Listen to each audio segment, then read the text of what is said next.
kids are asleep. Started at 6 a.m. Bam, we're live. Good morning, Brian. Good morning. Guys, I want to share something with you guys that can happen to every single one of us, especially people who live in the city. And I want you to listen carefully because this ties in very closely with how you should behave at your local affiliate. If you're walking down the street and you live in a city, let's say Baltimore, Philadelphia, Chicago, New York, and you saw your fellow man who is in desperate need, 99% of you, in my 51 years, I've never seen anyone stop to help those people, ever, not once. Holy shit, Caleb.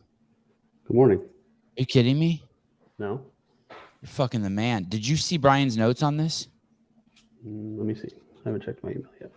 No, he didn't send them in an email. He sent them in a text. Yeah, but I sent them in the text with only you and Souza because that's where you sent the text last night. Okay. Caleb, I am going to can you send those over to Caleb, Brian? While I go off on my little rant here real quick. You're the man. I appreciate it. You're walking down the street, you see a guy passed out on the side of the road, and you don't do shit, right? You step over him as you roll into your restaurant to eat. But if you were hiking on some trail out in the middle of nowhere, you were in Hawaii and you came across, you hadn't seen another human being in 12 hours and you saw someone ailing on the side of the road, you would stop and help them. You'd be like, what happened? Did they break their ankle? Are they hurt? You would treat them like they deserve to be treated. You would treat them like how you would want to be treated. And yet in my 51 years, I don't see people doing that. Yesterday, I walked by a giant pile of poop sitting in the middle of a pier in one of the richest cities in the country. And I just sat there. I'm like, wow, no one is going to stop and pick this up so that another one of their fellow men doesn't step in it. We're on the boardwalk here, and there's a man eating out of trash, and no one goes up to talk to him or offer him or see what's going on. I get it. I'm not judging those people. What I'm telling you is if you behave like that, you're one of those people. That's who you become. You don't want to be that person. And so you have an opportunity every time you walk into your CrossFit gym to be a totally different person. And what do I mean by that? And this was all inspired by a series of events. But if you attend a gym and you want that gym to stay open because you like your local affiliate, treat the people in there like they're fucking angels, like it's your honor to be there. Do not neglect strangers. So you've been going to a gym for 5 years and someone new walks in, you walk over to that person, you say hi, you introduce yourself, and you say, hi, I'm Sevan. I've been coming here for 5 years, and I haven't seen you here before. If there's anything I can help you with when you're here, let me know. It's a great experience, but sometimes it can be a little confusing or things can move fast. You're obligated to do those things if you even want to be even considered a civilized human being, an adult, a healthy soul. Let me tell you, at the end of the day, God's not going to give a fuck when you go to heaven how many times you fucking accepted Jesus if you can't behave properly. Practice treating the people around you better. I keep hearing all these crazy stories of people who go to CrossFit gyms and are treated like shit. It's fucking nuts. It's absolutely nuts. I hate leaving my OODA loop because I see what I live here on this planet with zombies. Just be nice to people. Be those people in the affiliate that make it do more. Have a social contract with yourself to be really, really good to the new people who come into your affiliate. You know who you're helping? You're helping the owner of that affiliate. Make the job of the owner of your affiliate very, very easy. Walk right over. I know it's uncomfortable. No one wants to talk to a stranger. You just want to get your workout in, but be nice to those people. Go over, welcome them. Yeah, be friendly. Thank you, Patrick. Be friendly. Yeah.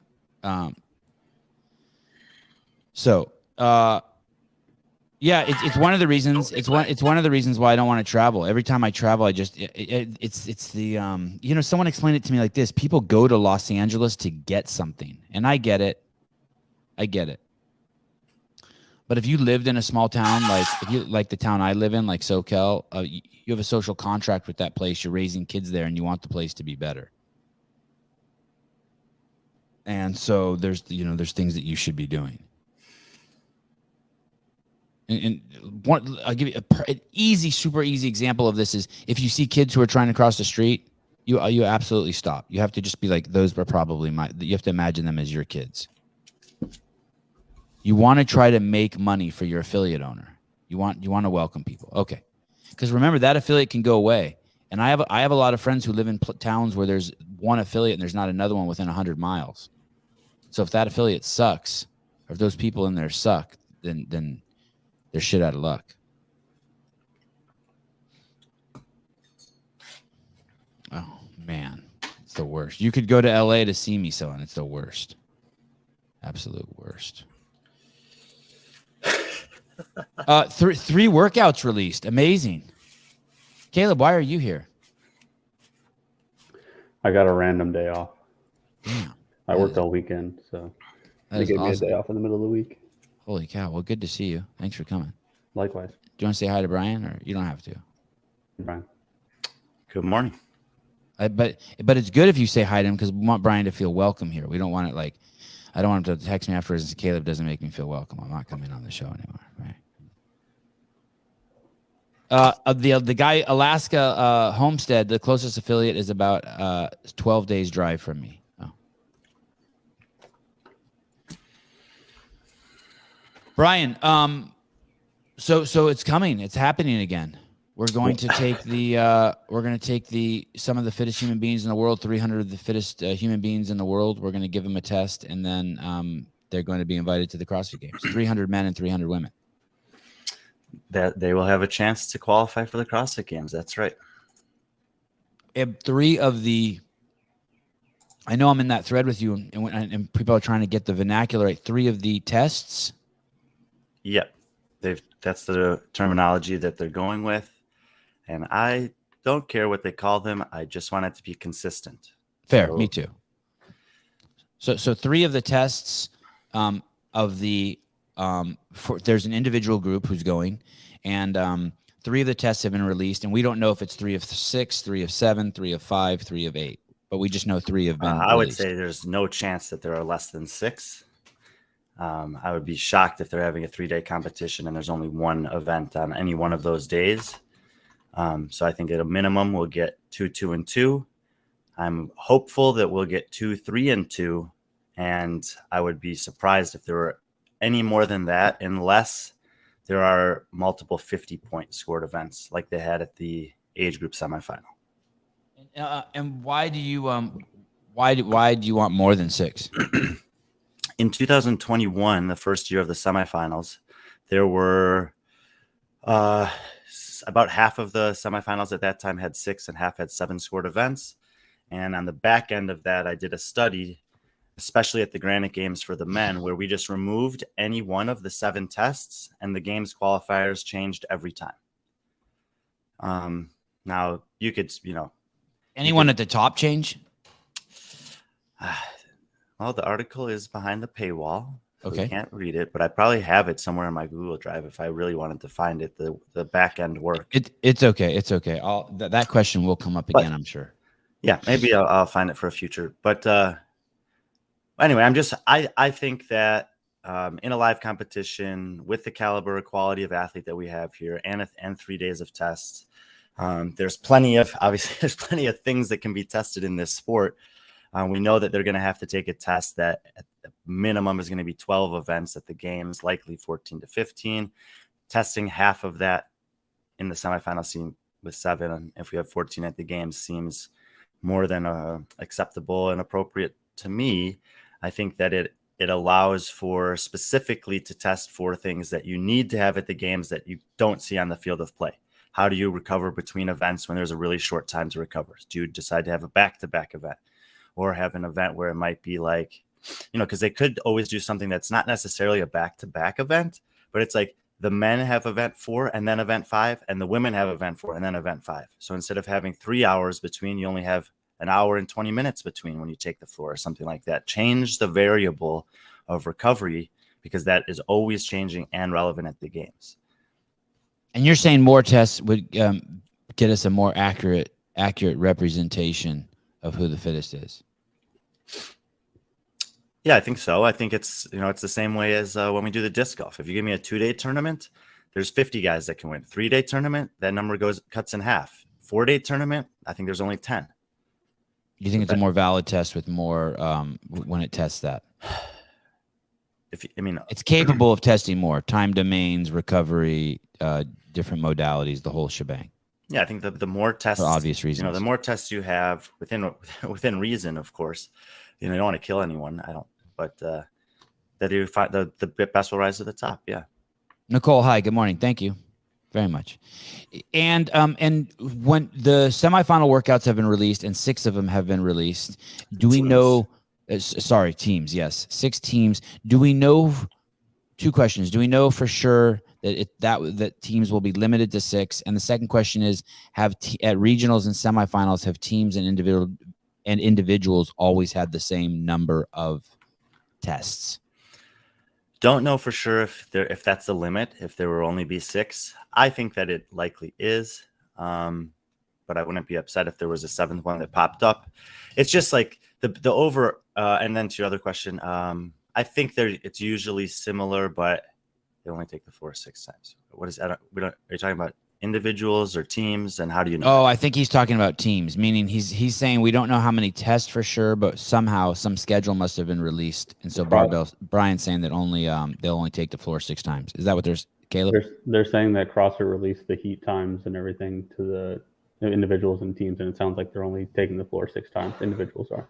Okay.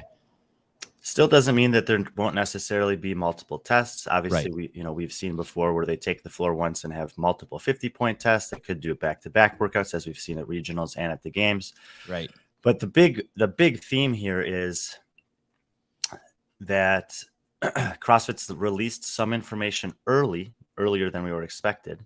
We were expecting to get this information tomorrow, Thursday, but they haven't given us all the details.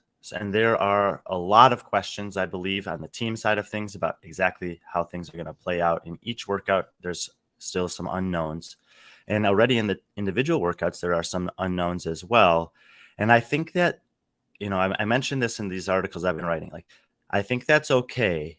But I also think there's an element of it that is extremely risky, depending on what the details that have not been released are. And the reason for that is because while it is true that it doesn't matter relative to your competitor, like right now, my understanding is with the information we have, and on site, they're going to brief the athletes with more specific information. Once that happens in Orlando or Africa, everyone around the world is going to know it. And if there is a standard, let's just say for the teams, for example, if there's a standard where the legless seated rope climb from the floor is extremely demanding, there's a tape mark on the ground that you have to start behind, above or below, and then go to the top, come back down, show control, and your feet have to stay above your hips the entire time. Let's say it's the hardest version of the movement. And you're telling that to teams on Thursday morning that have to do it on whatever day it is, Saturday or Sunday, that it's the last test, so it's on Sunday. Well, they don't really have a lot of time to prepare for that relative to the teams that are going the next week. And so you might end up in a situation where there's let's just say the last place team in North America East that's only had 2 days notice for this really difficult standard. Now, of course, you could be practicing the very difficult standard on your own, even not knowing it. And if you practice for the harder one, then you're prepared for the easier one, which is what I would advise every team or individual athlete to be practicing. But either way, what's the adaptation that athletes at these levels can have in 2 days during a competition, as opposed to 9 days, 7 which of those days they are not competing, meaning that the same last place team in North America West has 7 extra days to make sure that their worst athlete can meet that standard, so that even though they're fit enough on every other area, that they don't run into an obstacle in the last test that would otherwise potentially prevent them from making the games. And then in Europe, you have twice as much time as that. Which doesn't affect the competition at all, since the semifinals are competitions unto themselves. They're not competing against the people who are at the other semifinals. Well, it just begs this question: why bother releasing the workouts early at all? Like, what's the point of releasing them early with partial information? If you say, no, it's so that every team that's competing has at least a week to prepare. Yes, but if there's critical information missing, then all the teams in week one don't have the same opportunity to prepare. Also, and I think you would agree with this, and everyone would agree with this, that for an online test, leaving out critical information to the last minute is complete idiocy. It's what causes all the problems. But for live competitions, especially like the CrossFit Games, it adds some suspense and we kind of like it, right? So you find out that there's a run and you don't know until you get there that it's actually a mile run straight up a hill. And it's okay that they left that out, right? That part's cool. We like that as the fan, the spectator, the athlete, right? You get there, it's going to be a rope climb, and you find out that it's actually it's a 60-foot rope and it's not a 12-foot rope and it's over a lake, right? I mean, we like those types of things are okay. It's correct. Yeah, and and so the semifinals is threading the needle between the two. Okay. Because I think that they still want to have this unknown, unknowable, withhold some details till the end, kind of a mystery. Right. But what I'm just throwing out there, and obviously not knowing what those withheld details are, I don't know how impactful it will or won't be on the week one competitors, but is that a variable that you want to have be more relevant in week one than the other 2 weeks? Because at this point, that's what you're communicating to me, at least. Another example, which would make other sports seem more amateur, but which makes, I think, our sport seem just better, is the sandbag, right? The bag only goes up to 240 pounds, but they can bring out a bag at 250 pounds at the last minute. And we don't judge them for that either. Those minor tweaks. Like we again, that's in an isolated competition. That's one event that's happening at that stage of the season. This is 7 events happening across the world. To me, I would be releasing the workouts. I would be sending the athletes written explanations of flow and standard. I would have video demonstrations of them for people to review. And I'm just accepting the fact that we're taking some of the mystery out of it, but we're giving each of the athletes at least a week to prepare with all the information that they need, knowing that what we're going to get is an expression of their fitness, not of their, ability to adapt to something in a day where someone else has 8 days and someone else has 15 days. Gotcha. Paulina, congratulations on graduating. I forget what school you went to, something in Texas. Paulina's here every morning with us, and she came out to Greg's Broken Science where I met her. And she's also coming out to Santa Cruz on June 3rd for the up there. Yes. Thank you, Nicole. Paulina. Hi. Good morning. There you are. Hey, okay. So 3 workouts. Let's talk about them briefly. You say workout. Brian has an article out on BeFriendlyFitness.com. Hey, Brian, when I go to your website, I couldn't find the article. I had to just use the link you sent me. It's not one of the featured ones, so it's not at the top. So you have to scroll down like 2 scrolls. Oh, okay. So you're like the other media outlets out there. You want to keep it challenging for us to consume your content. I appreciate that. I mean, all of the things that are up there now, it is actually up there in the top. Oh, there it is. Oh, all right, perfect. But it wasn't. Last night we made the article live, and I sent it to some of you guys, but we hadn't advertised it as live. So if you weren't looking on there, you wouldn't have found it, and we hadn't moved it into a featured slot yet. Do you think workout number 1 is you say it's a long workout? Why are there 3 machines in there, and why do I hate machines, and do other people hate machines? Like, why do I want to go to the CrossFit Games and watch someone pulled on a skier doing a salt runner running? It's basically running in place. It's pulling on some strings that hang from a machine, and it's riding a stationary bike from the 70s. Like, certainly not a bike from the 70s, but yeah, worse from the Stone Age. The bike weighs 800 pounds. I mean, if it was to break the bike up with a sledgehammer, it would be a better event. It's more spectator friendly. Yeah, I mean, there's I in our kind of what to expect for semifinals, I had been hoping that there would be a workout that everyone would take at least 25 to 30 minutes to do. That would be very physically demanding. And it would be early in the week, so that we would be testing that recoverability. Kind of, I think that we're going to see some patterns from days gone by from regionals show up over the programming this year, and that this is one of them, having a long event to start the weekend. And obviously, the last time we've seen 333, it'd be a long event to start the weekend of semifinals before, and it's pretty boring to watch. 3,000 meter row, 3-mile Do run. they feel obligated because these are important tests for fitness? And like I was thinking, maybe they just put all three of them in. Maybe Adrian just put all three of them in to get them out of the way, so it's upward and onward for the rest of the competition. Yeah, I mean, one of the things that we got kind of early access to when it came to individual programming with the release of the team programming is the equipment that would be available. So we knew they'd have echo bikes, air runners, ski ergs, and rowers on site. We could assume that they're going to use most, if not all of those at some point in the individual programming. And if you're one of those people that likes to think about what's still to come, the one machine that's missing is the rower. So maybe we'll see a row in one of the later tests. But yeah, you have all three of them or three other, machines here in this test. I think it's a pretty boring test to watch. And the big question is, how hard is this sled pull? And what if they're pulling a torque tank? Or whatever they're pulling, sure. Yeah, but that would be a complete disaster. I'm looking at the time cap, 30 minutes, and I don't see this taking 30 minutes for anyone. I mean, the bike plus the run plus the row, I was thinking about it. I'm like, if you're the worst person at all of those things, it's like 5, 10, and 5 minutes. I don't see these pulls taking 10 minutes to do. So even though it looks like a long workout on paper, 30-minute cap, I just feel like no one's going to hit the time cap. And maybe I'm wrong. I mean, they've done all the testing or whatever. Maybe I'm wrong about that, but that's just how it feels to me. And I think back to the last time we saw a lot of machines with a hand over hand rope pull, which was the rope chipper in the 2016 CrossFit Games. And none of the machines mattered at all. It all came down to the sled pull. Is that the video you sent us? Yeah.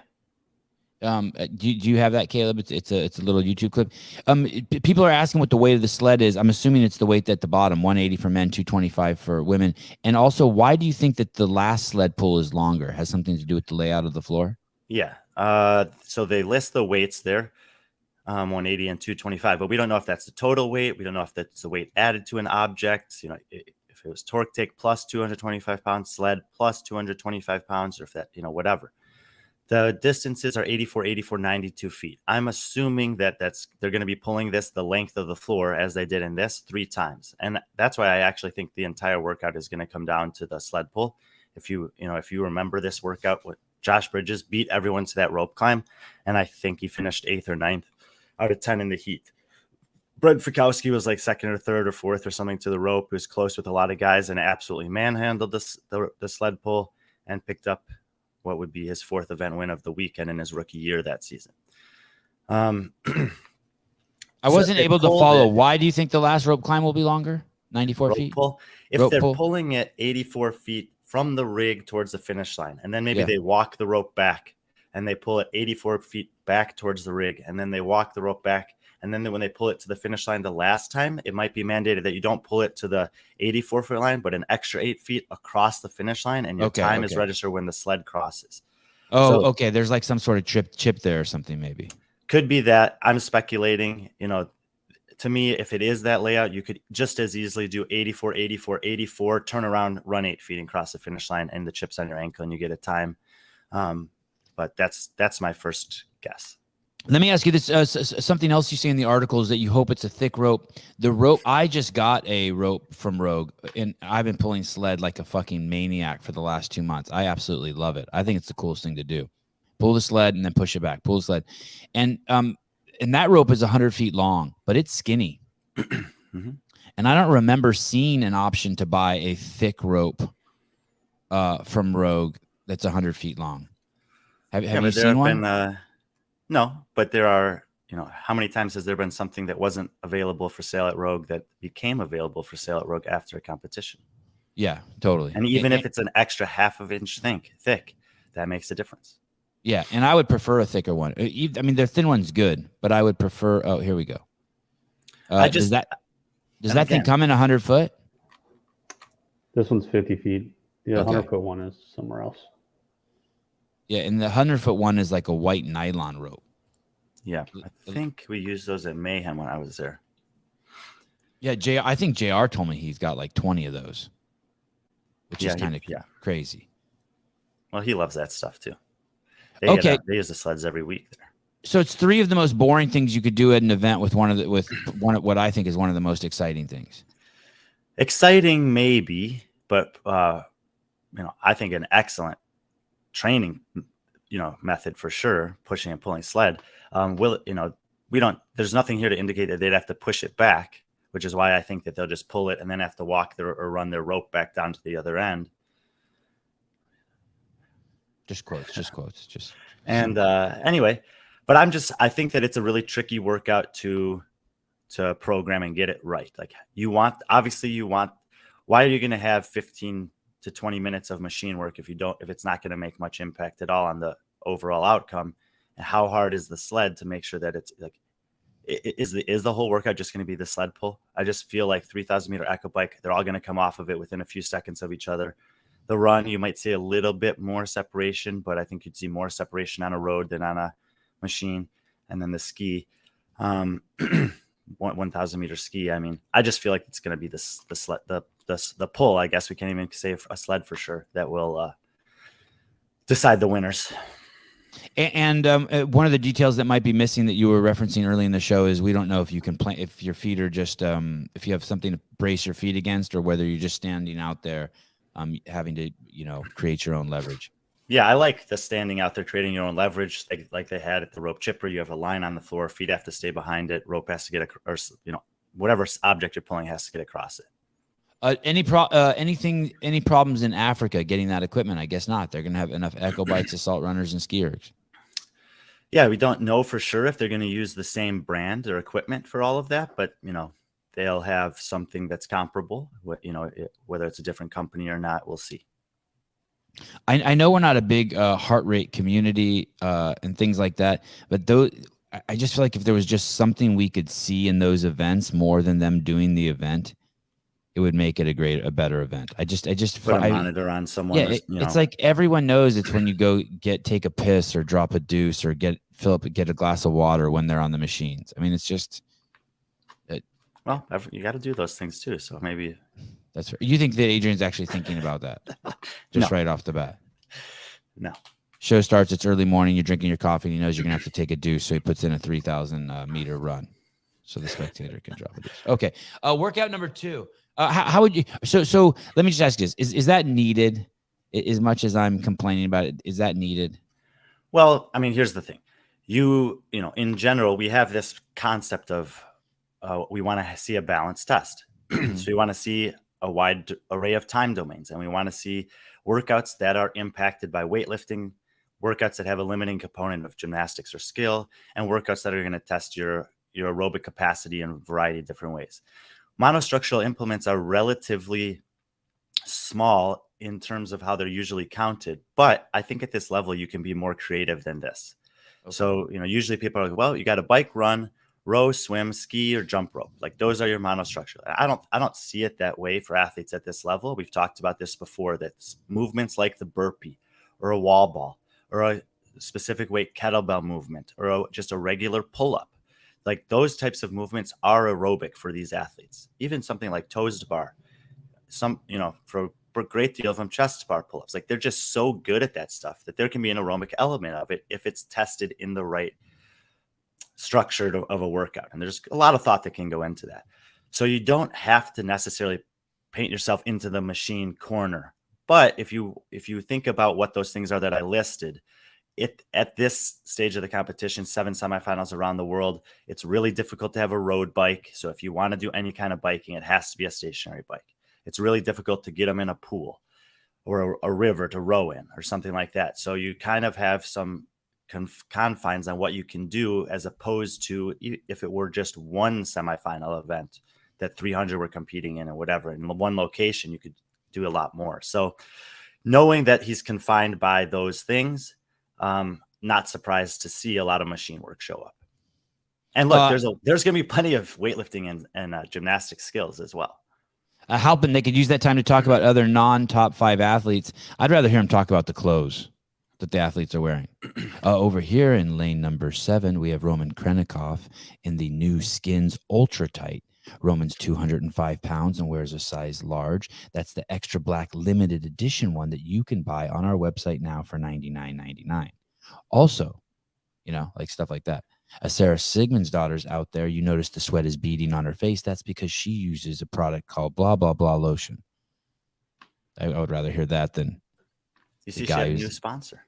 She did? Who? LSKD. Oh, that's the clothing line. Mm-hmm.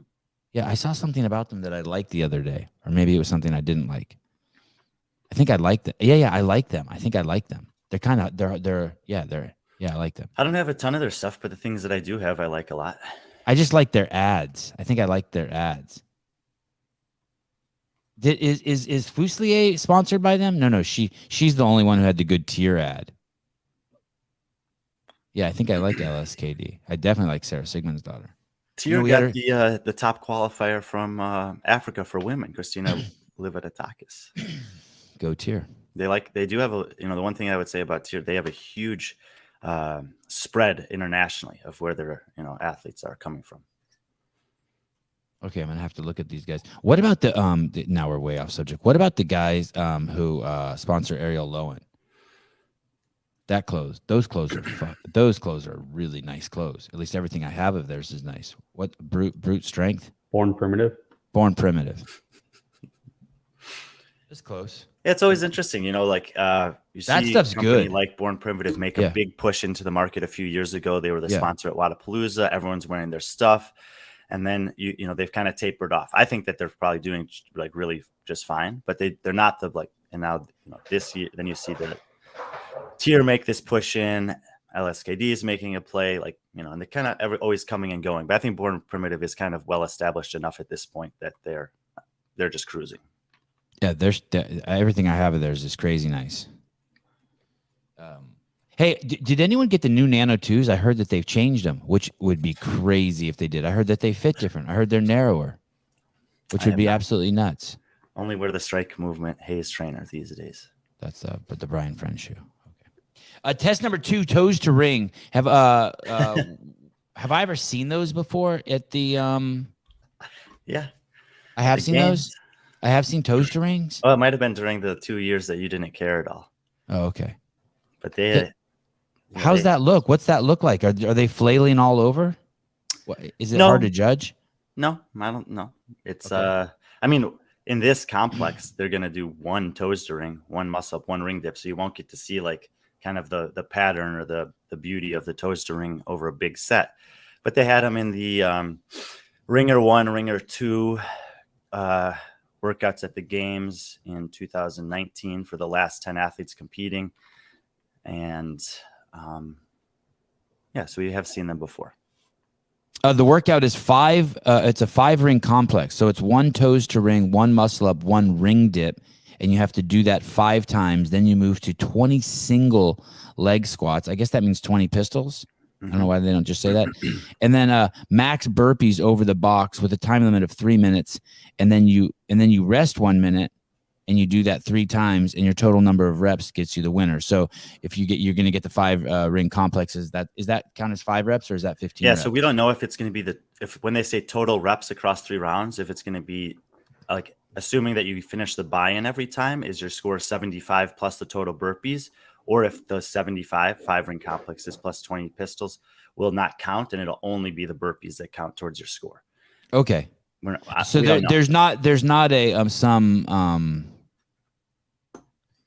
standard protocol to these types of workouts that it would be just count the burpees or just count. Yeah, I mean, score is total reps makes me think that if you did 15 burpees in the first round, you'd be at 40 total reps completed, 5 plus 20 plus 15. But they could just say at the briefing, total reps, max burpee over box. Those are the only reps that are counting. So in that case, your score would be 15 going into interval 2. Okay, and these are details that we also don't mind if they're not released into the last minute. I mean, that detail I think is irrelevant because it's going to be whoever did the max burpee box anyway. But in terms of scoring, the scores will look different. They'll obviously have a higher reps if they count the buy-in every time. There's other elements of this. Specifically, burpees over box is the thing that jumps out here. You see the height of the boxes are 24 and 30, and you realize that the athletes are wearing a ruck of 20 and 10 pounds on their back throughout the entire workout. So that's is it what does burpee over box mean? Does that mean a jump? There's nothing that says jump there. So how wide is this box? Are they able to use their hands to get over the box? These little details will end up, are the things that we don't know yet that will matter. If they're forced to jump with the ruck, that is completely different than if they're allowed to use their hands to get over the box. So you're telling me that the dudes are going to wear a 20-pound backpack? Is it all 20 pounds in the back? Yeah. And they're going to do a toes to ring, muscle up, and then a ring dip. Is this workout going to? So we've seen the athletes do muscle ups with ruck before at this event called Loose in Wadapalooza in 2020. And this footage is from Craig Ritchie's because that was behind the paywall. The actual event was behind the paywall, the Flow Elite that year. But we have seen it before. And we haven't seen the toe to ring and ring dip, but if the muscle up's obviously going to be the most difficult part of that. And, this event exposed some people that were pretty good at ring muscle ups regularly that then had this backpack on and had to overcome that a little bit. But it's been 3 years since then. GoRuck is much more prevalent in the space. All of these athletes, if they don't own a GoRuck, should have access to one so they can practice it over this next week, even if they haven't done it before. And that's what I'm saying. If they had released this and it didn't say that they had to wear a ruck, and then that was a detail that they gave us next week at a briefing the day before it was going to happen, you would see a lot of people struggling with it. Compared to what I don't think we're going to see as many people struggling it because they have this week. And even if they haven't practiced it before, they can get their hands on one and mess around with it a few times because the kip is a little bit different. I don't think there has been a back-weighted pistol before. I don't think I've ever seen anyone do a back-weighted pistol. It's always either overhead or in the frontal plane. Yeah, and there's one of the best we've ever seen at doing pistols is Matt Fraser. And Matt Fraser was the best at them for several reasons, but one of them is because he could do it with his legs straight out in front of him and down up really quick, and he could do it holding his foot or not. I think if you have the pistol on and you have that ability to kind of change between those two options, that holding the foot is really going to be beneficial here. Quick grab on the foot, so you just have that balance. Whereas if you're not used to having it, then But again, they have some time to practice it, and this is one of those where, because a lot of people struggle with the range of motion on the pistol. I mean, we've even seen games champions that can't do a pistol keeping their heel on the ground. So, it'll definitely be interesting. The pistol is. I'm assuming, by the way, burpee over box means not jumping, that you will be able to use your hands to maneuver over the box. I think that's otherwise they would say box jump or jump, whatever. But the pistol is the one that I'm not so sure about. And we don't know if that's alternating either. That's another one of those details that we don't know, but also that we don't really care about, right? Well, we do care about it because on the team side, they said when they had pistols, they said 15 on one leg, 15 on the second leg, or 10 on one leg, 10 on the second leg. And at the games last year, they said 10 on one leg, 10 on the other. Written like this, I'm assuming it's alternating. And if it's alternating, that's fine. It would be strange if they wrote it this way and demanded an unbroken set of 10 and 10, since they wrote it a different way on the team's side of things. Will this be a deal breaker for whole continents? Like, is this the kind of thing where it's just going to stop Africa? Are we going to see in heats of 10, the first 5 heats at these 60-man events, the first 5 heats not be able to play with this one? Are we going to see stuff like that? Well, the only competitive regions that have 60 are North America and Europe. Like, are we going to see where 55 women can't do it?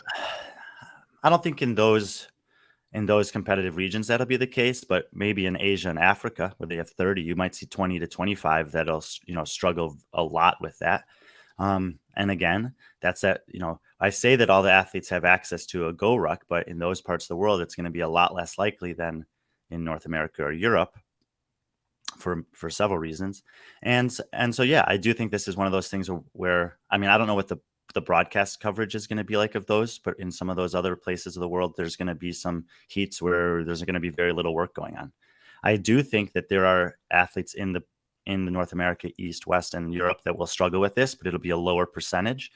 And I also think that there's a chance, especially on the men's side, that if you're someone, And I don't think it'll be a factor for him making the games, but like we've seen Roman Kredikov have his worst workout on ring muscle up workouts at every competition he shows up to. He's competing in what's probably the best men's field in terms of depth. Like there's probably like if he struggles with that for whatever reason, there's probably like 20 to 40 guys in that region that might be able to beat him on this workout. And so that's that, and that would basically take him out of contention of winning when you know that he's competing against someone like a Jeff Adler that just isn't going to have a hole like that. So this is I do think is a critical workout for certain people in terms of where they can finish overall, and for some that are really going to be in tight races. This is the type of workout that if you struggle with it, I think you could really pay a heavy price for it. So you're literally saying, by the way, Caleb, I'm sending you a link to Nick Matthew Instagram account. Someone said that there's him doing toes to bar on there with the rings. No, sorry, maybe doing the weighted pistol with the ruck. I don't know. Either way, I can't find it easily. Yeah, I pushed that one too because of the thumbnail, but I didn't see him doing it in there.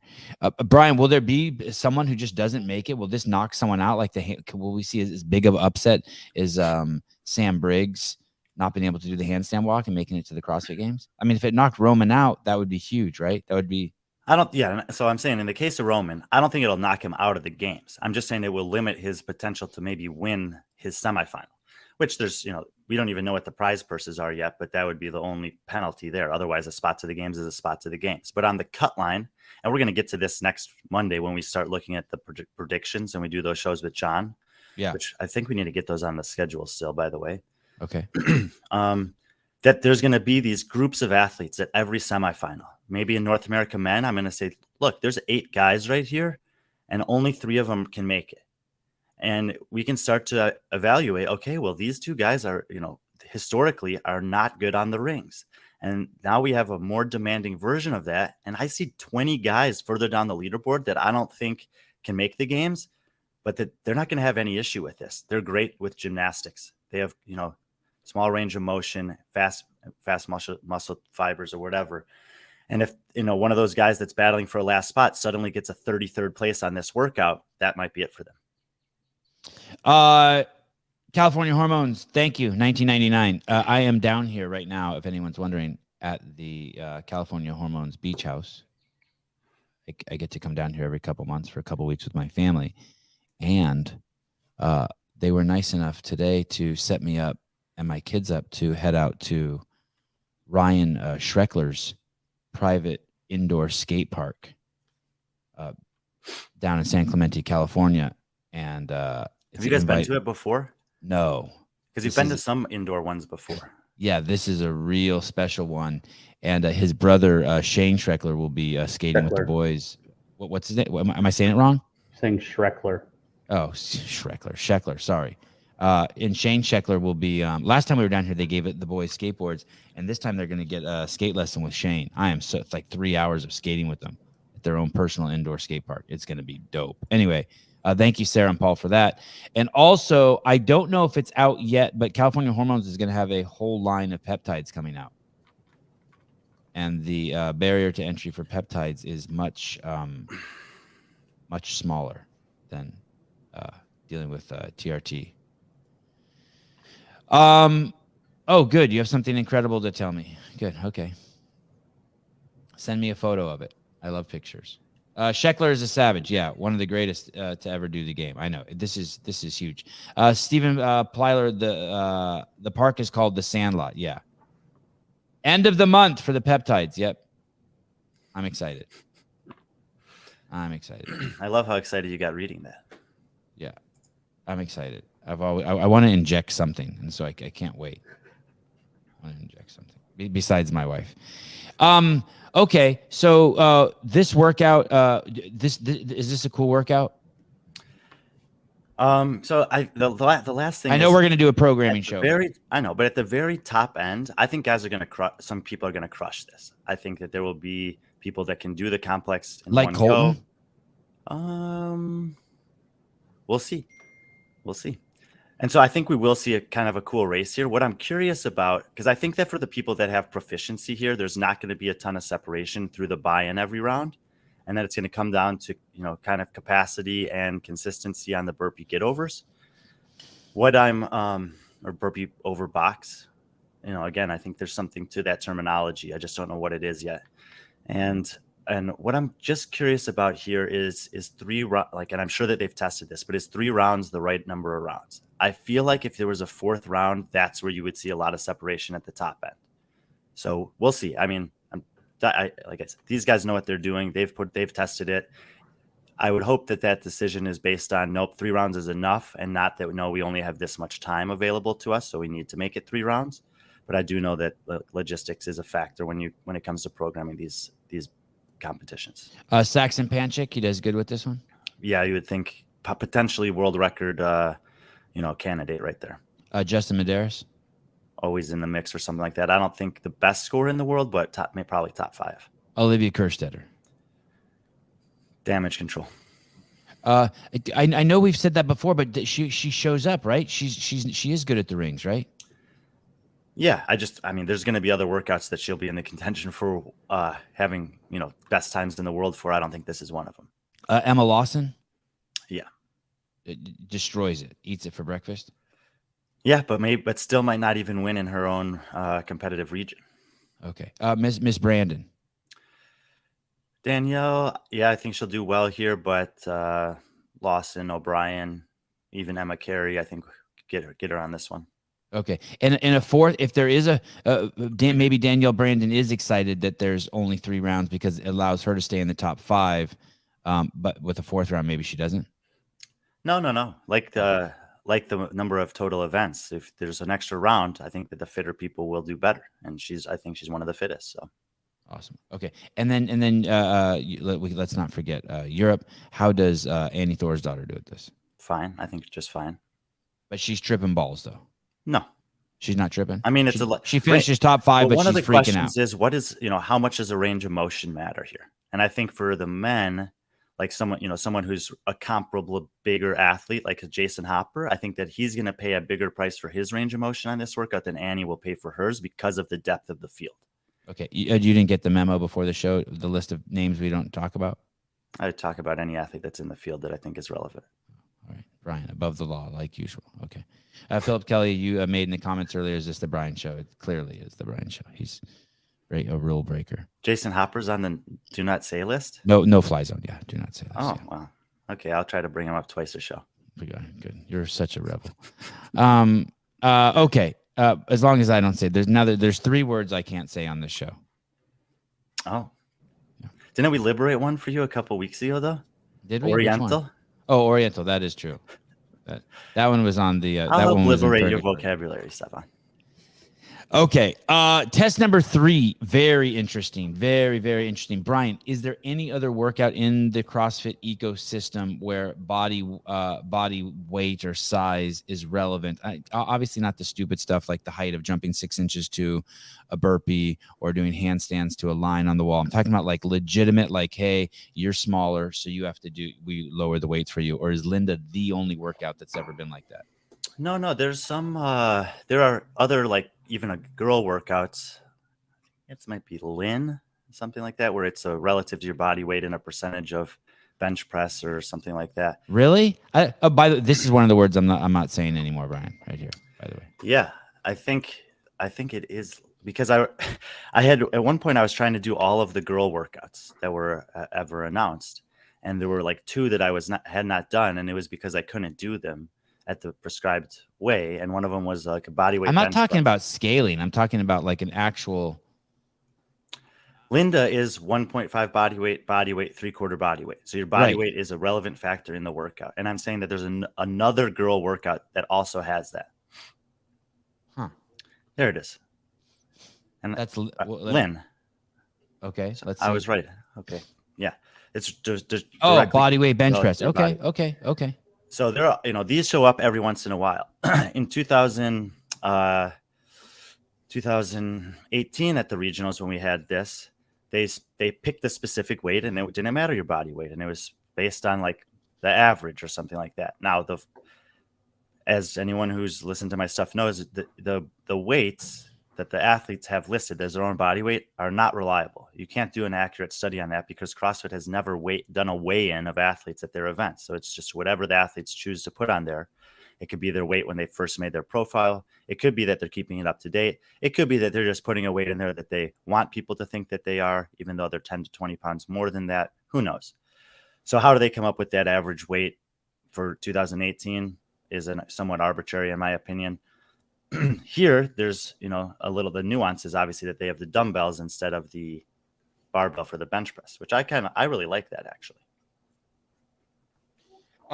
Brian, sorry, this is off subject, but I think this is important. There was what about this? Trish writes, there's a little Oriental family that just moved into our retirement community. What about that juxtaposition of words little Oriental? That's could fine? be I would assume that it would be a man, a wife, and their newborn baby, a little family. Right. And they're talking when Trish says little, they're talking about their height, like their stature, like they're like 5'5" or something. Well, little kind of like the word together has multiple meanings. Okay. So you're okay with that? Sure. I mean, I would say, is it a small family, or do you mean that they're just kind of short people? Yeah. Okay. All right. Man, you are the true liberator.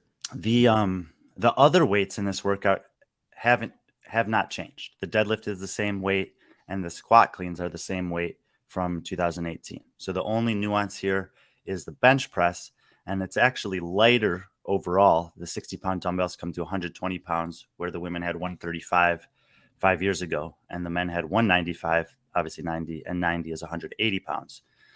But the demand of the dumbbells is, isolating each arm independently. So I would say it's comparable. Hey, and nothing here looks like it buries anyone. What do you think about the 17-minute time cap? We saw, I think one of the most top 10 impressive performances I've ever seen at a semifinal or regional was Katrin David's daughter. We watched her do this live in East Regional. She did every component of the entire workout unbroken. And I think she had the best time in the world. I think Sarah Sigma's daughter ended up having the second best time in the world that year. And we will see incredible performances on this workout. I think that whatever you think the best time is, I think they were like in the 11, 12-minute time range, the best times. And I think we'll see something Alex Kazan's a great choice of someone who could crush this workout. But if you're strong enough, fitness matters. Laura Horvath, I think, will smash this workout because I just think she'll move the weight so easy. But I also think there are people that will come to a stop in this, and probably on the dumbbell bench, especially I think the women. Do you think that there were people who race this? Literally, like their time is going to be, they're going to be concerned about their transition times. That's how fast they're going to be moving. Yeah. Because, you have to think about, it's 55 reps of each. That's not a ton of volume. Now it's 165 total reps, and it's going to be for the best people 10 to 13 minutes. 150 reps in 10 to 13 minutes is something that they do every day in training. So yes, there will be people for whom the transitions is where this workout's won and lost. And you'll see some people gaming it as I'm a little ahead of you and I'm walking up to my cleans and I'm chalking up, and you're jogging up to your clean and you're not, to try to close that 3-second gap. And I might know that's okay. You can jog up here, but the amount that I'm able to recover in my walk is going to get me 3 seconds on you anyway. And I'll be back over there doing deadlifts before you. And Colton smashes this. Definitely could. Yep. This looks like a good workout for him. And Madera smashes this. Yeah. Medeiros, I mean, if we're talking about people who are going to do well on workouts, it's going to be Medeiros is going to be in the conversation every time because, as we've seen, his consistency over anything that's tested is better than anyone. Paige Powers, demolish it. Yes. I think she'll do well. I don't know. I mean, that North America East women's field, 1 through 10, how well is she going to do relative to the other 10 on this workout? I'm not sure. But if you told me she was top 5, I wouldn't be surprised. Kerstetter smashes it. Yeah, I think she'd do very well on this. Yes. All right. So the workouts kind of have gotten better. They start off with that machine debacle, but they do give us the sled pull, which is going to be. And you know what? We may even forget someone like me who just hates the machines, if the sled pull is exciting, I may even forget that I had to deal with watching those dumbass machines, right?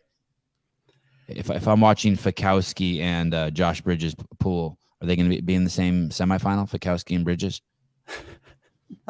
if I get to watch them pull in a race to the end, it's going to be good, and I'll forget it all about those machines. But the rest of this stuff's fantastic, right? We love this Linda thing. I think it's a very, I think it's a fun first set of workouts. You want to obviously see it in combination with the rest of the tests, but we have a very specific weightlifting test here.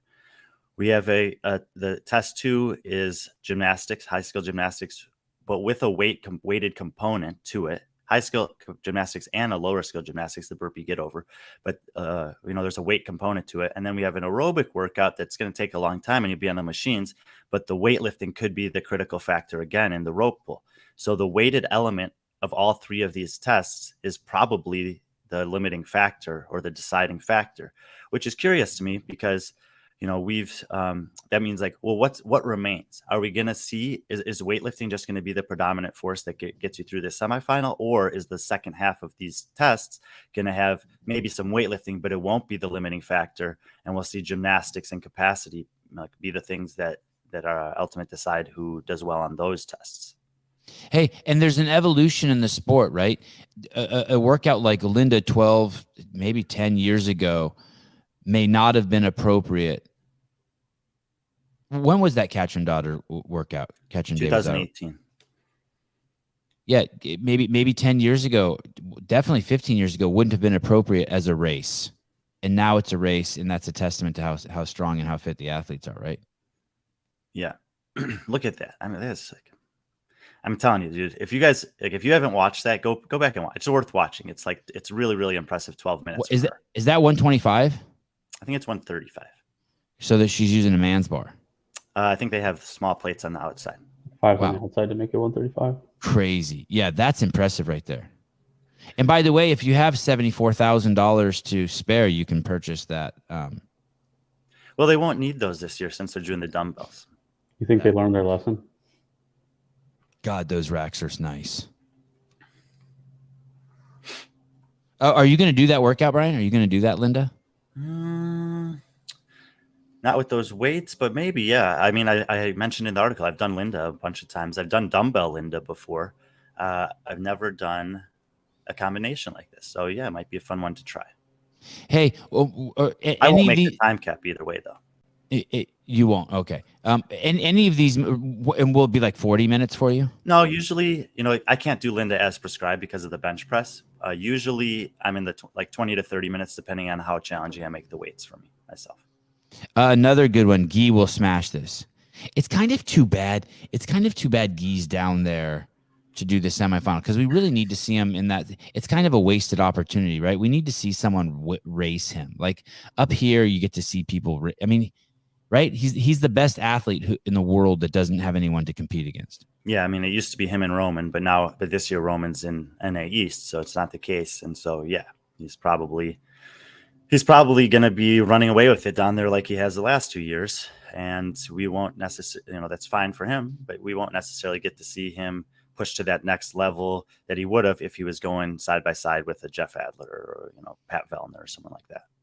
Yes. When I was a young man, Linda was like a go-to, like once a month. It was like, but I never did it fast, but I just enjoyed doing it. Did you do Linda when you were deployed, Caleb? I don't Seems think like a good deployment workout. I probably did something close, but the gym was always super busy, and I never wanted to take 3 barbells up at the same time. I think I always kind of cheated Linda too, to be honest. I always I never did my real weight. I would pick like the lightest I'd ever been. I'd pick like 147 or something. I wouldn't do Linda like at 165. It'd fucking kill me. Be there for a month. I may have filmed this. I've watched the whole entire thing. What year was that? I can't remember. I was definitely down there when they did it. I think they bit off more than they could chew. They finished it, but I mean, that was impressive to watch. It was 20 reps down to one of Linda that Bailey and Kalipa did. That was at the gym at HQ, right? Mm-hmm. Yeah, that was nuts. 2014. That's almost 10 years ago, and I think those guys could have raced it then. And I If they did apologize come if down I to didn't, if someone else filmed it and I didn't film it and I said I filmed it. I was definitely down there the whole time. I can't remember if I was sure I took a picture or something. Okay, so when does workout 4, 5, 6 come out and 7? 4, 5, 6, 7, 8, 9. No, we don't know how many there will be. Everyone, I mean, we had all thought they'd come out Thursday, a week before, which is what CrossFit had advertised. Then last week they said tests are coming out next week, and we were kind of all like, yeah, we know, you've already told us that. But then they dropped one on Monday, then they dropped some on Tuesday, so maybe we'll get the rest of the individual tests today. That would be cool. And then we'll have the entire slate of individual program to look at, which I think is important to consider, because like I said, right now we see 3 tests that on the surface appear like a mostly monostructural test, a mostly gymnastics test, and a mostly weightlifting test, or an only weightlifting test. But there are, weightlifting elements in all 3 of them. And in this Linda test, even at the top end, yes, it's all weightlifting, but your aerobic ability to do barbell cycling or dumbbell cycling for 11, 12 minutes in a row is definitely a factor. And that's where I think at the top end that fitness, not necessarily weightlifting, will prevail. And while even though Guy will do great on this workout relative to South America, I don't necessarily think he'll have a top 10 time in the world on this workout. In fact, I would bet against it. Austin Hartman, Sevan needs more confidence as an athlete or just be less soft. I haven't decided which one it is yet. No, fuck you. You're totally wrong. I just need to keep staying not injured. That's the only thing that matters for me. Hey, Brian, I will say this. I haven't seen any negativity about these workouts, which is kind of unique, right? I feel like the last, 3 years, whenever workouts come out, there's always some I haven't heard anyone say, hey, I flat out hate that or that's stupid. This has been very well received, right?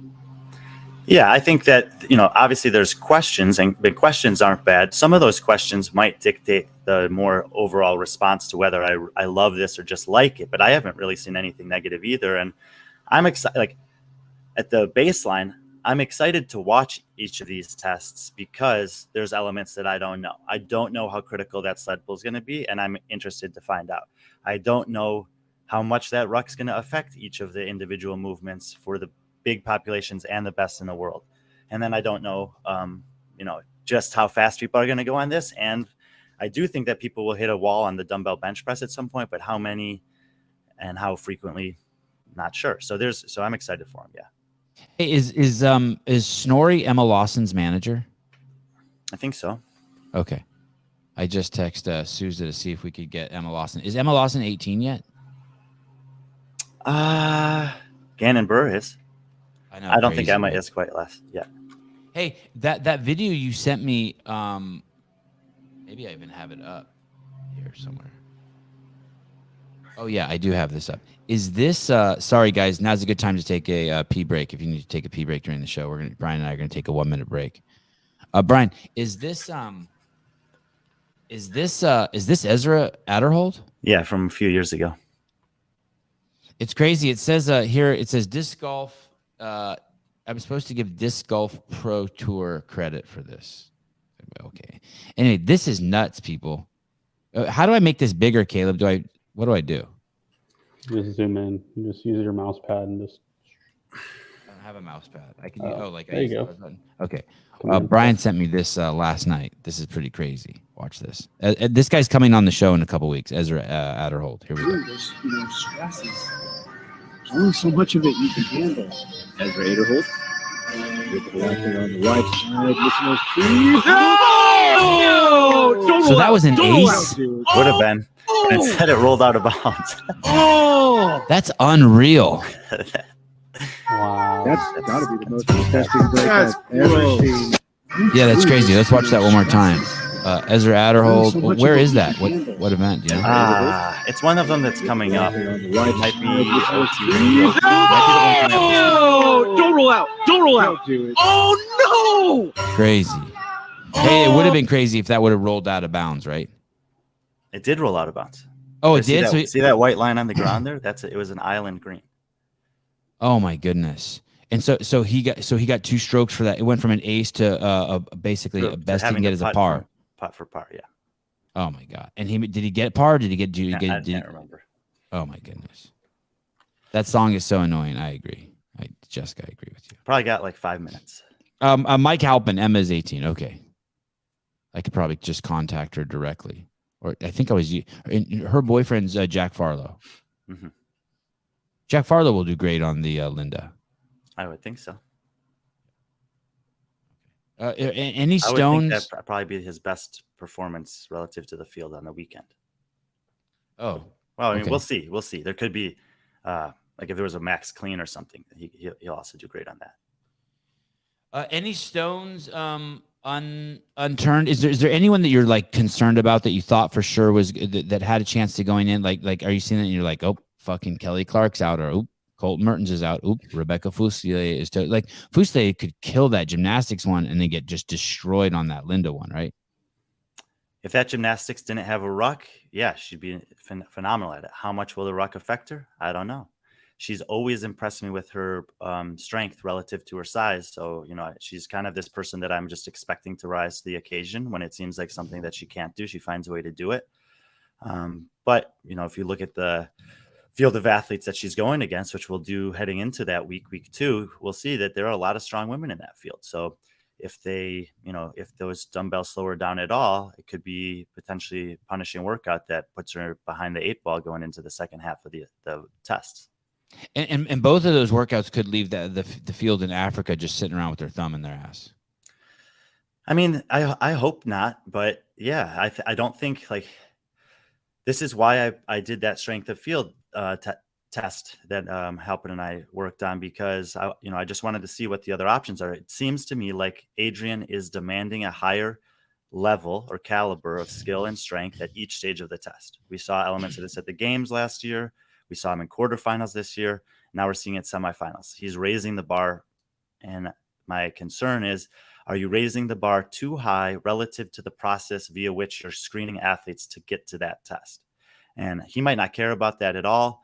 I do care about it. I feel like there's natural opportunity for progression across the season. I want the athletes to be tested, but I also want to feel like, no, at least 3/4 of the field that's here taking this test can do this workout and finish within the time cap. If it's anything less than that, I feel like it's a miss personally. Brian, are you watching NA semifinals in person? Yeah, I'll go to Orlando week 1, Pasadena week 2, and Berlin in week 3. Orlando, Pasadena, Berlin. Oh, so all 3 weeks. Crazy. Okay. Are you going to see Pedro when you're in Berlin? Pedro. Coffee, pods, and walks. I sure hope so. Yeah. Okay. All right. Thank you. Great first look. I know this was last minute, and I told you I asked you late last night to come on. I appreciate it. And I think that's good. What is our next scheduled show? By the way, Monday I might be traveling. We might have to move Monday's show to Tuesday morning. Tomorrow night we have the full programming breakdown with JR and Taylor. Right. And then I guess we'll see about Monday. Okay. So tomorrow's show I might not be on. In the evening? Yeah. Oh. Well, we'll see how it goes then. Okay. Who's going to be there? Steve-O? You'll be fine. Yeah. Or Caleb. Caleb, are you on tomorrow night's show? Should be, yeah. I know. Isn't that nice? Good to see Caleb in the morning show. Yeah. Jake, you okay, fine. Okay, bye. Thank you, Brian. See you guys. Bye. Adios. See ya. Adios. All right. I told him I only needed him a half hour this morning. I kept him an hour and 8 minutes. Solid. I can't tell if I'm excited about semifinals or if I'm stressed out about it being 3 weeks. I kind of wish it was just like 1 week or 2 weeks. Those are going to be long weekends. Are you going to any of them? Yeah, I'm going to Orlando next weekend. As a spectator or as a worker? Well, they gave me a media pass. So I awesome. suppose I'll be spectating and maybe taking some pictures from the stands or something. Oh, that's awesome. Yeah, what does a media pass get you? From what I understand, not much right now, but maybe they'll change it. Hopefully I'll be able to see some places a little closer. Otherwise, I'll probably just be running the show whenever the events aren't going on. Okay, that's bitching. And you already have a hotel and all that? Yeah, I think we're staying in some sort of Airbnb. Who are you going with? One of my friends is competing, Danny Kearns, and her boyfriend are going to go down there, and so we're staying with her and some other friends, and then some Airbnb just kind of like off of the way. Damn, you're like a real CrossFit fan. Yeah, I think so. I'm excited that you're going. That's awesome. I hope we can figure out some way to utilize you. We will, right? Yeah. I'll be doing whatever, and I'll definitely be running the show at least. So, Renata Novantana, do you have any? Do you have some scheduled semifinal shows? We will be.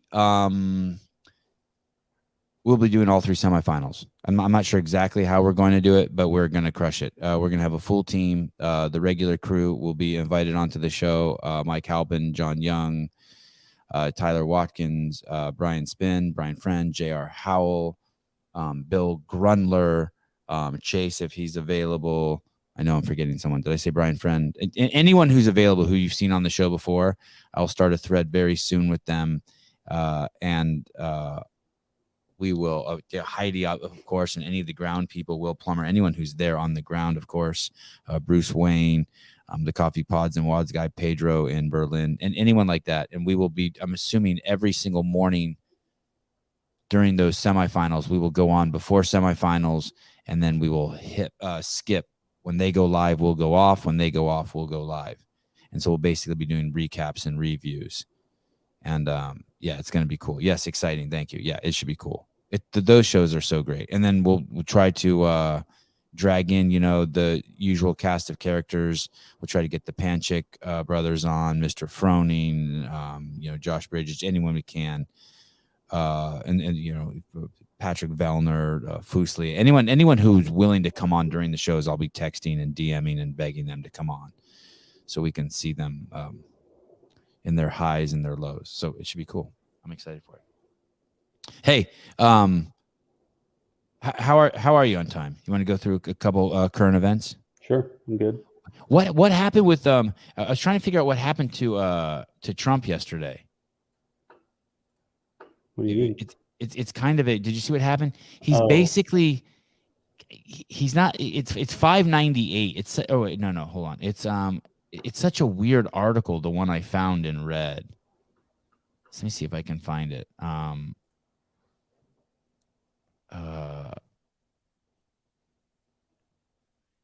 He basically is being charged with being liable for rape, but not of rape. It's so weird. I didn't understand the article. I read it twice. I wish I could find. Not 598. Is it 598? Maybe try it. No, try it's it. Not. Oh, it's not. Parenting. Okay, well, let's skip that. Let's go to 605 real quick. This is 605 is fun. 605 is fun. Can Vellner win? Who knows? I hope so. Here we go. This is an old clip. But my question is I'm hanging out in Newport Beach, California, and the sweeping generalization here is I walk around here during the day, and there's 2 types of people I see. There's a lot of young women here. By young, I mean under 50 with huge fake tits, like a lot, and like with obscenely huge fake tits, like not like just obscene, just huge. And I had a friend who was a anesthesiologist, and he called that size. Were called money makers. And then the other demographic I see walking around here is old men.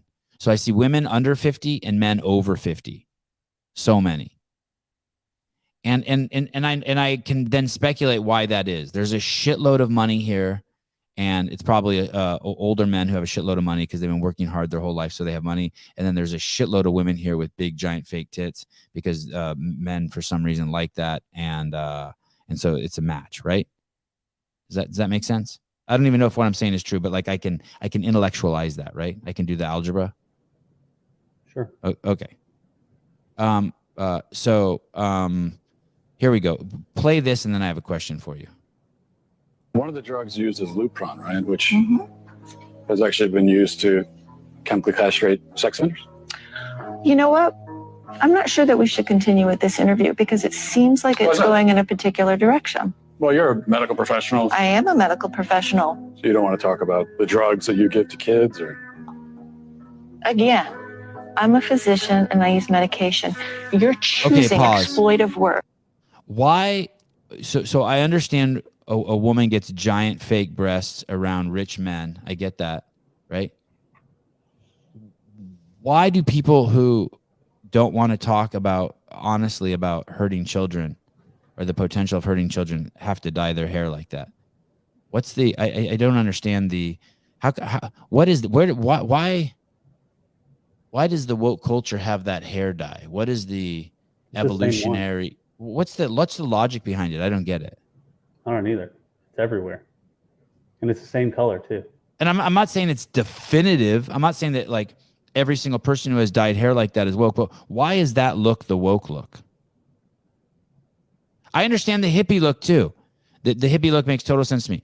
Your pants are torn and you've sewed in a patch and you have dreadlocks because you didn't wash your hair. Like, I get it. And your skin's kind of ashy because you sleep outside and you smoke a lot of weed, and you're vegan. Like, you know what I mean? Like, it fits the.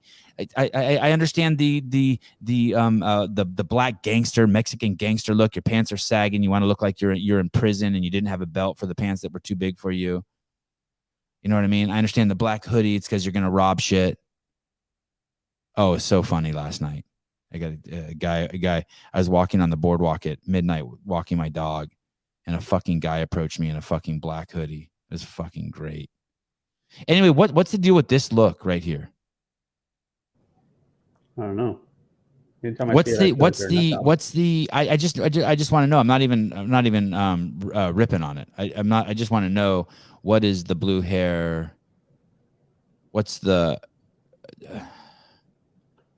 what? I just don't get it. I just don't. I want to know it's their gang colors. That would make sense, kind of, right? Okay. I get it. It's their gang colors. How do these? It's not attractive, right? You know how, like, there's certain color foods you're not supposed to eat. Like, you're like, hey, there's nothing in nature that has that color. Right. Blue hair, a person that is typically aligned with the social justice warrior platform, commonly a feminist, environmentalist advocate, prone to wander the halls of an art building. Yeah, what is that? But what's the? Oh, okay, maybe they're sticking it to the man going against the grain. It's like, fuck you, I don't care. It's like those women who wear those pants that are pulled up really high, like, I'm hot and I don't care. I'll wear clothes that make I have an amazing body, and I'll still make my body, try to make my body look like shit. I guess. Rory Marlowe, I literally said yesterday, do they go in and say, give me this shite haircut? Yeah, I just don't.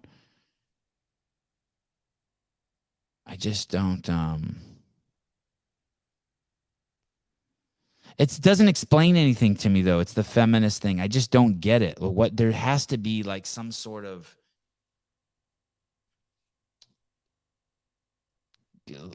some functional purpose, right?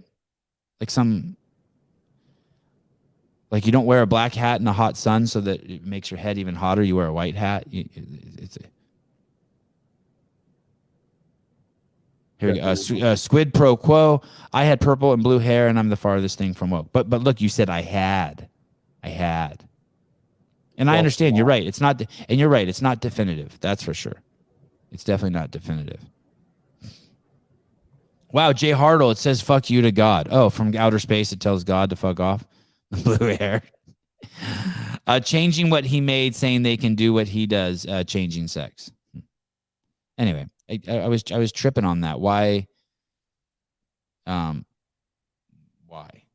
What's the? I mean, believe it or not, I wake up in the morning and I try to make myself look like that's something that someone would like want to look at. I don't know if want to look at, but I try to mitigate the disturbance I would cause. Do you know what I mean by that?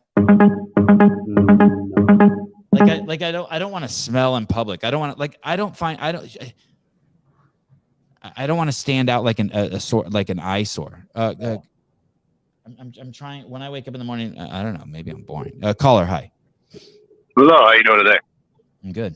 Like when I used to go out and when I used to be a photographer and I used to go be a street photographer, I used to go out on the streets 5 days a week and take random pictures. And I would try to look a certain way that would make it so that people might not be bothered with me taking a picture of them. Got you. Right? I'm trying to. So like you'd hide the camera in the vent of the bathroom. Is what you're saying? The local bathroom.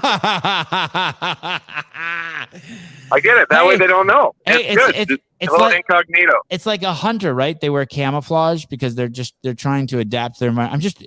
I'm trying to figure out what I understand the gangster look. I understand the hippie look. I understand the fake big titty look. Like I get the goal, or even if I'm wrong, I can make some shit up. I can't even make something up for these people. I don't know what they're doing. Okay, well, like the hair thing, I have a suspicion about the hair thing. Okay, so asymmetrical haircut with fucked up colors that don't happen in nature. I don't know exactly about the asymmetrical haircut. That's probably just because they deep down hate anything beautiful. Here's my thought on the color thing. It's probably because of the misogynistic stereotypes about blondes or brunettes. They don't now. A misogynist can't even guess, so he can't make they're trying to break the stereotype of, oh well, it's okay, she's just a blonde. Or I know those are super out of date, but most of the things that these people operate on are stereotypes from the 1940s and 50s anyway, so it doesn't really matter. What about this, that they hate all black people and Asian people and Mexican people because they have black hair, so they're trying to be the complete opposite of black, Mexican, and Asian? I'm not entirely sure. I mean, what if someone who has black? How is purple hair or blue hair the opposite of black hair? I don't know. I'm just coming up with stuff. I thought, don't judge me. I'm just coming up with stuff. Just we're exploring. We are exploring. No, I wonder if it has more to do with just trying to bypass the, oh, she's a blonde or she's a brunette. They don't want to be listed as their hair color, but I mean, ironically, they're going to be the blue hair. You know what I mean? Like some guys, in a freaking 1940s film would be like, hey, the blonde broad over there. You know what I mean? Yeah. Kind of like that. I mean, we're all dressing to fit in, even if we're dressing not to fit in, right? I mean, Caleb fits in incredibly every time he, puts on that white robe. Hey, Caleb, are there any people who that wasn't nice? Hey, are there any people in the military who stand out? Does everyone dress the same on campus? What is it? Base? No. Once everybody's out of uniform, you can kind of see how weird people are. Okay. Like my old neighbor, whenever they would come home and change into whatever they wanted to wear for it was you could tell immediately that person had some sort of mental disorder. They started they wore wigs and skirts and I don't know, it was really fucking weird. Well, wow. Jessica T, trust me, I know these women. Men do it too. Unattractive men treat women like shit, so they can tell themselves they're not getting hit on because they're not trying. Oh, unattractive men treat. Does that mean I'm attractive? Because I always treated women nicely. I don't think that it means that, unfortunately. That's some Andrew Tate shit. Hey, where do you live? I'm in Iowa. And how do you dress? Work clothes. What's that? Jeans and Carhartt, a t-shirt? Carhartt. I don't know. You call them khaki colored Carhartts and overalls, t-shirt and work boots. Yeah, sometimes overalls. I can't believe I know someone who wears work boots. Crazy. I've never worn work boots. I've never worn work boots in my life. So Cat's gonna widen that. So and then what's your hair doing? What's your haircut? I just let it grow. Sometimes I'll buzz it if I'm lazy, or my sister's a beautician, so she likes to try things. Are there women in your workplace? Yeah, my sisters. Oh, all right. Yeah. It's a family ordeal. So it's my sisters and brothers and a couple other guys that we hired. Jeremy says that's the required Iowa outfit. It is. Work boots and Yeah, Carhartt and t-shirt and boots. That's Hey, were pretty you- much what everybody wears. Were you But devastated? when I clock out, everybody makes fun of me because I'll put flip flops on and shorts, and everybody stays in cowboy boots. Were you devastated when Carhartt went woke?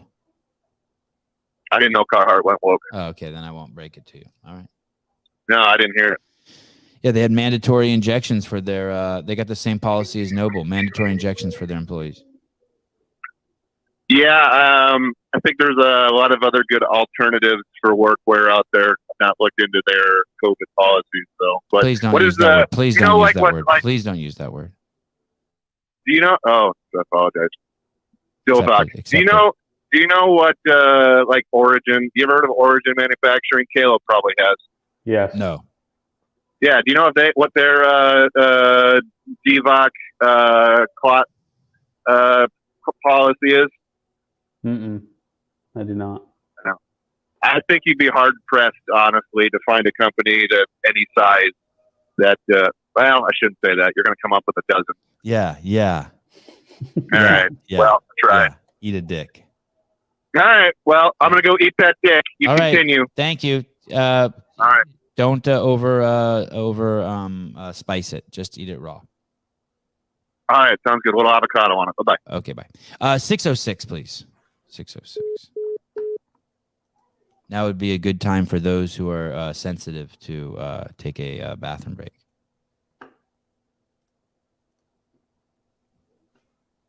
God, this is good. I wonder if we're going to get in trouble for playing this. Here we go. Not all created equal. We are not all equal. Do the best you can. We are not all equal. When I was a young man, my mom told me that she didn't like the smell of rosemary. You like the smell of rosemary? Yeah. And it affected me because she didn't like it, I didn't like it. And it wasn't until like a year ago that I realized at 50 I can make up my own fucking decision. I can decide whether I like rosemary or not. And now I like rosemary after 15 years of not liking the smell because my mom. And that's why I never say something. I never see like a bug or a spider or a cockroach like crawling somewhere and say to my kids, "Ooh, that's disgusting," or "That's gross." I don't allow those words. I don't allow those words to describe things. I'd rather say to my kid, "Damn, that fucking cockroach is amazing on the wall. Wow, that's a huge, huge fucking mosquito eater. I can't believe you swear around your kids. I can't believe you let them describe a mosquito eater as disgusting, scary, frightening, or gross." Caller, hi. Hey, what's up? What's up, dude? Oh, not much. I heard you talking about the Trump thing. So the way I understood that, Yes. I think he got OJ'd. Hey, You explain. know how OJ lost or won? He was found not guilty. Yeah. And then in the civil suit, he was found guilty and had to pay. Right. So I think he got OJ'd. Meaning you think that he did it, but instead of like putting him to jail, he's going to have to cough up the cash. I mean, I don't know if he did it or not, but I mean, that's what the court is saying.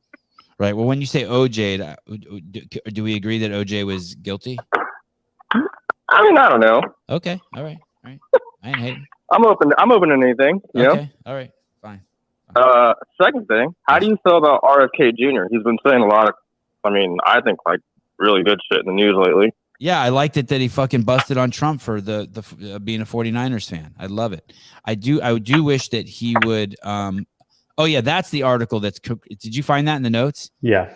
The article is crazy ridiculous. Oh, caller, hold on. I want to read you this first line of this article. The title of the article is "The Political Fallout from Donald Trump." The political fallout from Trump's sexual abuse verdict. Now, listen to this first line. It's crazy.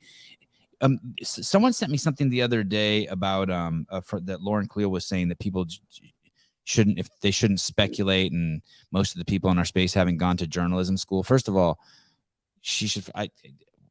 I don't know if I agree or disagree with her, but she should never use journalism school as some beacon of truth. But here we go. This is the opening line to the article. You ready for this? A New York jury has concluded that it is more likely than not that Donald Trump sexually abused and defamed E. Jean Carroll. The verdict may be a harbinger of political and legal damage to come. I mean, the opening line is just all speculation. Like, no one would want that said about them or their mom or their dad. Well, maybe, let's say your name is Joe, caller. Maybe Joe is a pedophile. It's like, well, that's the thing, right? It's an allegation, so you can't really say it. They didn't find him guilty of it, but yeah, they said, hey, you know what? Yeah, tell us what they did find. They said it wasn't guilty, right? Yeah, just tell us what they did find. I don't need your help of analysis or telling me maybe or not maybe. Tell us. People don't want that. People want to hear what they want to hear. No, this guy is a menace to society. He should never be president again. And therefore, we're going to say anything we can to make people hate him even more, even though they don't know him. What did someone say? Trump is a non-starter due to selling 49er tickets. But the thing is Cornholio, I hear you. But the thing is he didn't enforce them. He didn't make it mandatory. Right. I like the selections for some of the Democrats. I like that guy Schellenberger, although now he's going independent. I like RFK. His voice is hard on me. I'm not going to lie. I know that's pretty superficial, but I think it builds character. Okay, good. All right. Marianne Williamson is a complete sellout and a fraud. She is a total fear-mongering douche. I like Vivek Ramaswamy. That guy is crazy, dude. Yeah. Like crazy good? He says some off-the-wall shit. I mean, some of his points are good, but... Tell me, what did he say that's off the wall? For me, he wants to... I mean, for me, and it affects me directly, he wants to bust union or federal unions, which, I mean, they don't have... Federal unions don't have power like regular unions do because... What do you mean he wants to bust them? What do you mean he wants to bust them? He wants to dissolve them. So there'd be no more federal unions. And you feel like that would affect your employers would then take advantage of you? Yeah, for sure. All right, fair enough. Are you a Republican or Democrat registered? I think I'm registered as a Republican, but I don't follow any party. You know, it's just. Were your parents Republican or Democrat? I think they're both Democrats. Yeah, I think mine are too. I honestly don't know what I'm registered either, so I feel you on that. Yeah. All right, man. Thanks. All right, thanks for calling. Yep. Bye. Okay, bye. Sean Lenderman, George Santos was arrested on laundering charges. Yeah. What do you think George Santos is? You think I know he ran as a Republican, but what a trip, right? Because everything he says is a lie. Do you think he really is a Republican or he's a Democrat? What do you think that guy is? Did you follow that? Are you following the George Santos story, Caleb? No, I'm not. I didn't even know who that guy was until just now. He's basically this. I don't know if he's a congressman or senator, but everything he says is a lie. It's a trip. He ran as a gay Republican Mexican. I don't know. But like he lied about what school he went to. He lied about what job he had. There was like some sort of shooting in a bar, and he said 3 of the people in there were like his employees or his friends who got killed. That was a lie. It's pretty wild. What? It's like that guy from Delaware. He said he was running as a black trans woman. But that was a joke too, right? Yeah, I think so. Cornholio can't vote for someone taking credit for a team like the 49ers. I don't know. Santos is a nut job. Yeah, something's wrong with him, right? Hiller's therapist, John Fetterman is the best senator. Great profile pic. All right, so I like Rosemary now. I'm a fan of it. You maybe play a little bit of 614. I saw this yesterday. I think I'm gonna actually plant. I think I have some rosemary on the property, but I'm gonna plant a little more. In my lifetime, made 10 gardens, and wherever I go, I plant 2 things for sure: rosemary and southernwood. Rosemary is one of my most favorite herbs. My children are sarcastic; they say I cure everything with it, but they have had very serious injuries, and merely bathing with rosemary has totally healed them. Okay, there you go. Bathing in rosemary. That's it. I just wanted you guys to hear that. Bathe in rosemary. Susan K, has anyone seen where RFK Jr. said climate change deniers should be prosecuted? You know, it's funny you say that, Susan. There was a movie, believe it or not, that Michael Moore made that exposed RFK and a couple of the other fucking wild environmentalists. That basically all of these, it was on YouTube and then pulled down. It was an incredible movie. This was like 3 years ago. I wonder if I could remember the name of it. But it basically showed that the United States, all of the clean energy plants in the United States were burning trash, and we were importing shitloads of forest from the Amazon to burn. And they're renewable energy plants all over the United States. And those plants were importing trees from the Amazon and burning them for fuel for the United States. And it was being sold as clean and renewable energy. And RFK was behind it. Him and a bunch of these other climate fucking weirdos. God, I wish I could remember the name of the movie. And they pulled it down off of YouTube.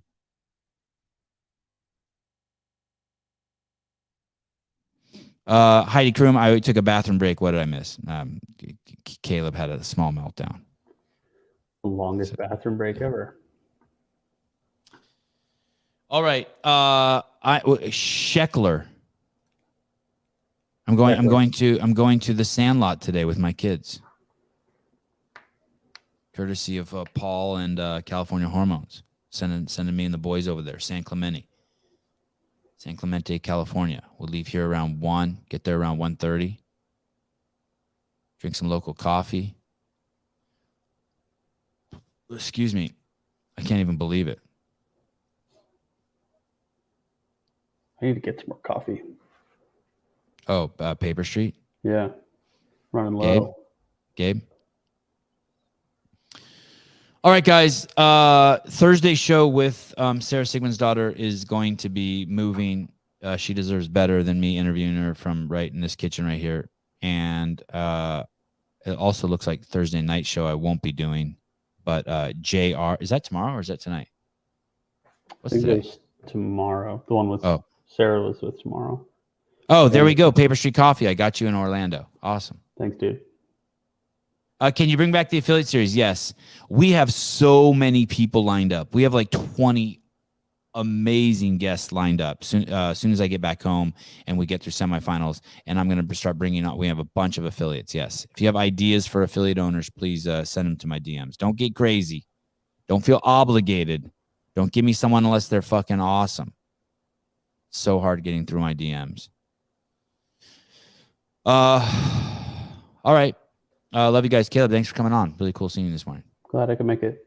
Guys, see you tomorrow morning at 7 a.m. And then tomorrow night, don't forget the show with JR, Brian, and Taylor Self discussing the semifinals programming. Okay. Bye-bye.